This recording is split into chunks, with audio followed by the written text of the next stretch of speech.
उसके पहले इन लगाना। चलिए अब ये काम हो गया, आपने पढ़ लिया इन और एट। अब पढ़ना है टाइम के लिए ऑन। इसके लिए टाइम के लिए ऑन पढ़ेंगे। थोड़ा सा बोर्ड साफ कर ले, उसके बाद पढ़ेंगे। यूज ऑफ ऑन पढ़ेंगे टाइम के सेंस में। यूज ऑफ ऑन पढ़ेंगे किसके सेंस में? टाइम के सेंस में। इसके पहले आपने पढ़ा था वो टेबल वाला और बॉल वाला एग्जांपल, जिसमें आप पढ़े थे कि टेबल के ऊपर बॉल है तो ऑन पढ़ते हैं, ऑन पढ़ते हैं, ऑन लिखते हैं। वो पोजीशन का सेंस था कि क्या चीज़ का सेंस था? पोजीशन का। और यहाँ सेंस है आपका टाइम का, और टाइम के सेंस में यूज ऑफ एन पढ़ेंगे। क्या पढ़ेंगे? ऑन।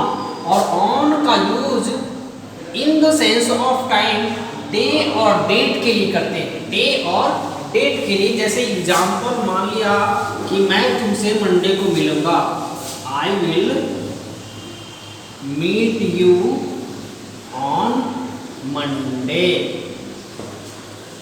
सॉरी स्पेलिंग गलत हो गया, मंडे। बात समझ रहे हैं? I will meet you on Monday, ये फ्यूचर हो। इसी को बोले मिला था मैं मंडे को, हाँ मिला था। I had met you on Monday। मैंने तुम्हें मंडे को मिला था, मैं तुम्हें मंडे को मिला था, मैं तुम्हें मंडे को मिलूंगा।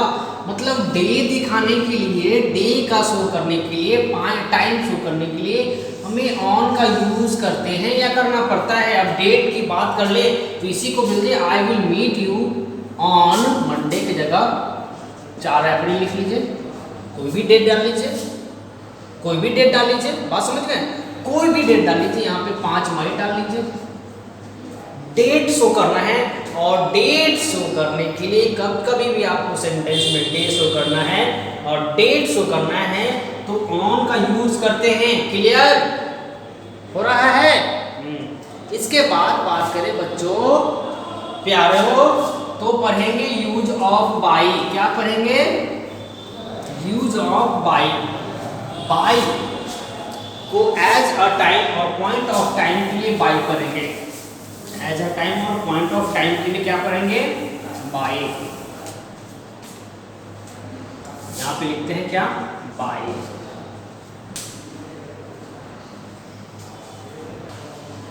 अब आप पढ़ेंगे use of by for the sense of time. It is also use for perfect time और सर्टेन टाइम और डेट इन हिंदी। बोलते हैं ना मंडे तक ये काम मुझे करके दो। Your teacher also used to speak in front of you that you have to complete this homework 1 घंटे में काम करके दो। ये कल तक काम कैसे भी हो जाना चाहिए। मम्मी डैडी भी, आपके बड़े बुजुर्ग भी, आपके बड़े भाई भी कहते हैं, या बड़ी बहन वो भी कहती है you idiot you haven't complete this task till now। शाम तक ये काम करके दो, या कल तक ये काम करके दो, या 5 तारीख तक ये काम करके दो। बात समझ रहे हैं? या मंडे तक ये काम करके दो। तो इस तरह के सेंटेंस में जब तक की बात आती है, किसकी तक की बात आती है, तब बाय करते हैं। और बाय मतलब नॉट जस्ट बिफोर और जस्ट बाद। मतलब आपको कोई काम बोला गया कि आपको 5 o'clock तक कर लेना है। कोई काम बोला गया कि आपको 5 o'clock तक कर लेना है, मतलब ये है एक सर्टेन टाइम, ये है एक परफेक्ट टाइम। अब इसके 1 मिनट बाद भी नहीं जाना चाहिए।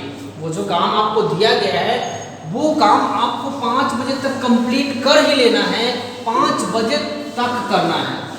समझ रहे हैं? इसकी 1 मिनट पहले कर लीजिए, 1 घंटे पहले कर लीजिए, 1 सेकेंड पहले कर लीजिए, लेकिन आपको कर लेना है। लेकिन 5 बजने के बाद आपको 1 सेकेंड भी नहीं मिलेगा।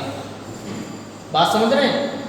तक 5 बजे तक you have to do your work on 5 o'clock, sorry by 5 o'clock, by 5। लेकिन ये बाय सेंटेंस लग जाने का मतलब है कि आपको 5 बजे तक काम हर हाल में कर लेना है, कर लेना है, कर लेना है। अगर नहीं करे तो बहुत मुश्किल होना होगा। लेकिन कभी कभी माय डियर ऑन का भी यूज करते हैं, जैसा आप ऑन का यूज टाइम के लिए पढ़ते हैं। इसी सेंटेंस को हम अगर लिख लें, you have to do your work on 5 o'clock, ऐसे लिख दिया हमने। ये सेंटेंस ऑन 5 o'clock लिख दिया है। तो ऑन 5 o'clock का कहने का मतलब जब सेंटेंस में आ गया है तो इसका मतलब होता है कि आप 5 बजे से 5:15 बजे तक भी कर सकते हैं, 5:30 बजे तक भी कर सकते हैं, 6 बजे तक भी कर सकते हैं, और आपको कोई नहीं रुकेगा, कुछ काम खराब नहीं होगा। ऑन लग गया तब। लेकिन बाय अगर लग गया है तो आपको वो काम हर हाल में कंप्लीट करना है, चाहे उसके लिए आपको जो भी करना पड़े। डिफरेंस समझ में आ रही है? बात समझ में आ रही है? हाँ, एक और एग्जांपल, डोंट बी लेट, ठीक है, be here eight 5 o'clock, be here, यहाँ 5 बजे आ जाओ, 5 बजे। तो आपको 5 बजे ही आना पड़ेगा, 4 बजे नहीं, 6 बजे नहीं चलेगा, बात समझ रहे हैं? लेकिन ऐसे करेगा, बी हियर ऑन 5 o'clock, तो आप 4 बजे जाएंगे तो भी चलेगा, 5 बजे जाएंगे तो भी चलेगा, 6 बजे जाएंगे तो भी चलेगा। बात समझ रहे हैं? डिफरेंस ऑन और बाय में क्लियर हो रहा है? Very good. ये आपने चारों पढ़ लिया। इसके आगे बढ़ते हैं, जरा बोर्ड को क्लीन कर लेते हैं।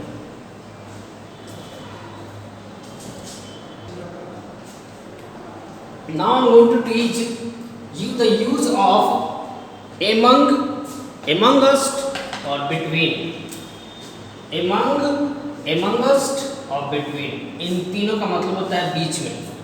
बीच में मतलब, बीच में समझते हैं? नहीं समझते, हम समझाते हैं। अब ये देखिए क्या है, 2 पेन, ठीक है, 2 पेन, और इस 2 पेन के बीच में ये तीसरा पेन आ गया, इसको क्या कहते हैं? बीच में, समझ गए? और इसी बीच वाले को क्वालिफाई करेंगे, कैसे करेंगे देखते हैं। सबसे पहले यूज करेंगे आप बिटवीन का, सबसे पहले स्टार्ट करेंगे किसको? बिटवीन को।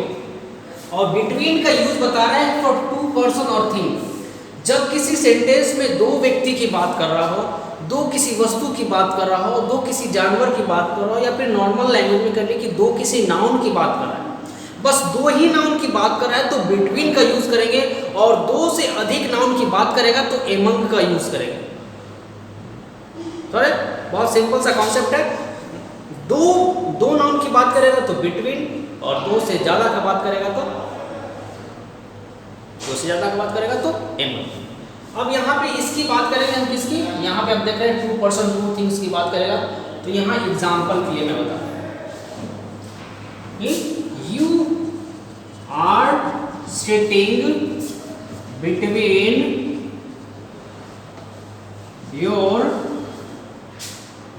your brothers, ठीक है, your brothers। अब ये जो सेंटेंस आप देख रहे हैं इसमें लिखा है you are sitting between your brothers। अब ये जो ब्रदर है इसमें आप अपने भाइयों के बीच में बैठी हैं, आप अपने भाइयों के बीच में बैठी हैं या बैठे हैं। लेकिन यहाँ ये नहीं बता रहा है कि ये आपके 2 भाई हैं या फिर 2 से ज़्यादा है, नहीं बताया जा रहा। तो जब नहीं बताया जा रहा है तो ये 2 से ज़्यादा हो सकता है, हो सकता है। तो आप क्या करेंगे? यहाँ पे एमंग लगाएंगे, एमंग लगाएंगे, क्लियर है? लेकिन जैसे ये बोल देगा कि 2 भाइयों के बीच में बैठ रहे हैं, you are sitting between your 2 brothers, तो आप यहाँ पे बिटवीन लगाएंगे। अगर 2 नहीं लिखा है, कोई नंबर नहीं दिया है, और यहाँ पे प्लूरल नंबर है, ब्रदर्स है, तो एमंग लगाएंगे, क्लियर? हम यहाँ पे लिखिए I am sitting between Sita and Gita. किसके बीच बैठे हैं?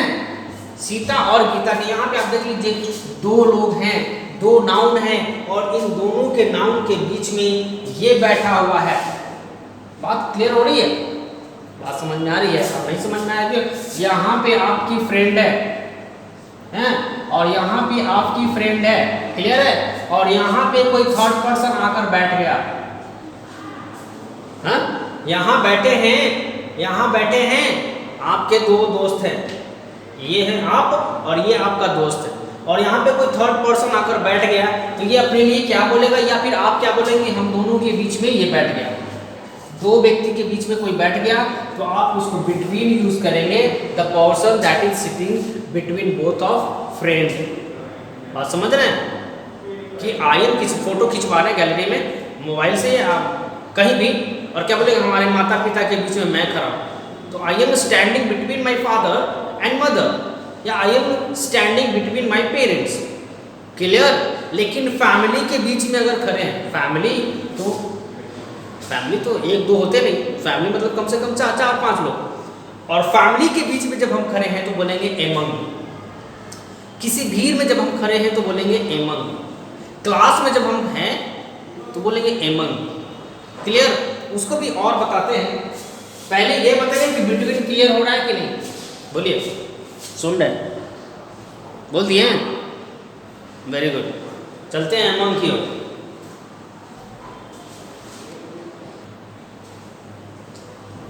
Now I'm starting you to explain use of among.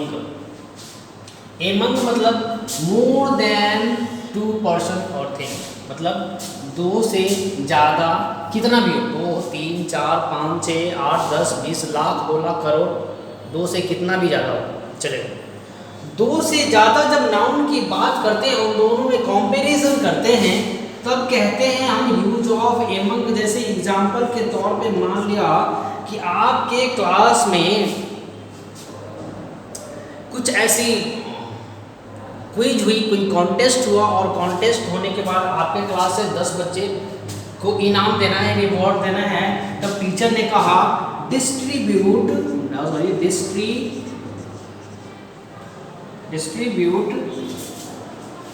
The reward among the students। ये देख लिए 10 स्टूडेंट है या 3 स्टूडेंट है, 2 होता तो 2 का पार्टिकुलर नाम होता, लेकिन 2 से ज़्यादा इसलिए स्टूडेंट्स बोल दिया। अब ये स्टूडेंट्स में 40, 50, 100, 200 भी हो सकता है। अब इस स्टूडेंट के बीच में क्या बांटना है, रिवॉर्ड बांटना है, और इसलिए हमने क्या लगाया एमंग, क्योंकि ये जो स्टूडेंट है मोर देन 2 हैं, मोर देन 2 के लिए एमंग लगाते हैं। क्लियर है। आपके घर में आप 4-5 भाई बहन हैं, है ना, और मम्मी या डैडी कुछ भी बाजार से खरीद कर लाए और बच्चों में बांट दिया, बच्चों के बीच बांट दिया। 4-5 है, 3 भी है तो चलेगा।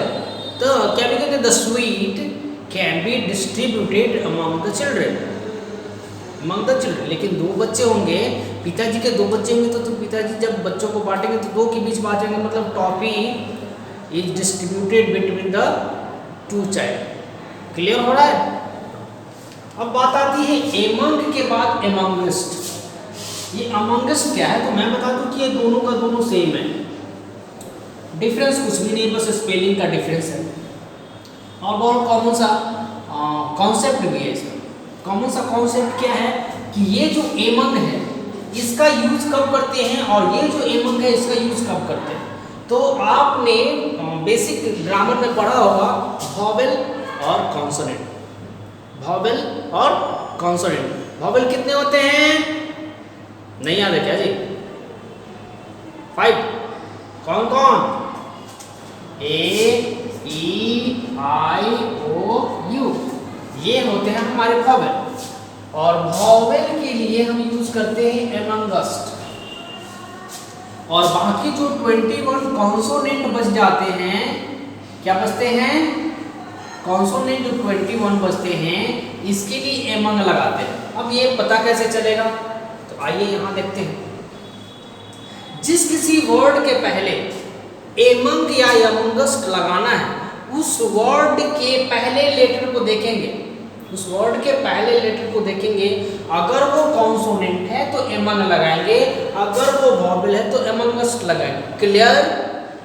देखिए यहाँ आपने एमंग लगाया, इसके बाद वाला जो वर्ड है ये है टी। क्या है, टी, और टी एक कॉन्सोनेंट है इसलिए एमंग लगाया, इसीलिए एमंग लगाया। लेकिन यहाँ पे वॉवेल होता तो क्या लगाते? एमंगस्ट। बात समझ में आ रही है? हाँ, बात समझ में आ रही है? ये अगर यहाँ पे टी है मतलब कॉन्सोनेंट है तो एमंग लग गया। अगर यहाँ पे ए ई आई ओ यू इन पांचों में से कोई एक भी होता तो क्या लगाते? एमंगस्ट। क्लियर हो रहा है? यस, हो रहा है।